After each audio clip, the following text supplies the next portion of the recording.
very often, like in our little corner of the internet, people will think as I'm talking is if I critique the West and I'm talking about orthodoxy and what I like about orthodoxy, that I'm trying to convert people to orthodoxy. And I said this explicitly in the PVK Chris video with Caleb and Ivan this morning, is I'm not trying to do that, because that's not how persons work.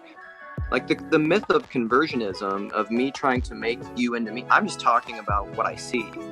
I'm not saying you have to agree with me and become me, because that's not how people work. That's the myth of thinking that belief is thinking. No, but you do want to be understood, and you don't want the other person to respond to you telling them what you see to say, "Oh, well, that's a bunch of crap."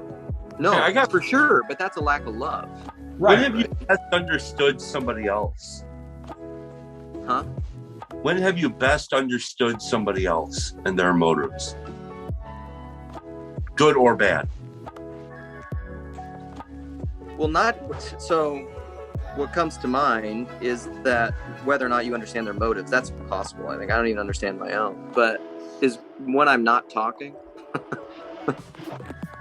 When you shut up, like when you shut up the egoic chatter enough to enter into this at 1 minute. To quote Wendell Berry from this book I just read, is when giving and receiving are the same thing.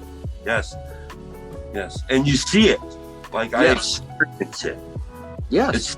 It's not like when you explained it well enough for me to hear. No, and that's why, to Nate's point though, that's why I get frustrated when people don't hear me or see what I'm saying. It's not rooted in explaining. To me, it's relational.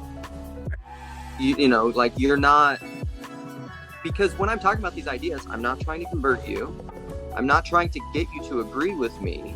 But when I experience that spirit of you not truly hearing me in that way that I'm talking about, when we're not communing, when we're not having dialogos, I'm not mad because you don't agree with me. I'm mad because we're not loving each other. I'm frustrated with that lack of communion. I'm not trying to convert you. Like, you don't have to have my ideas. I don't care.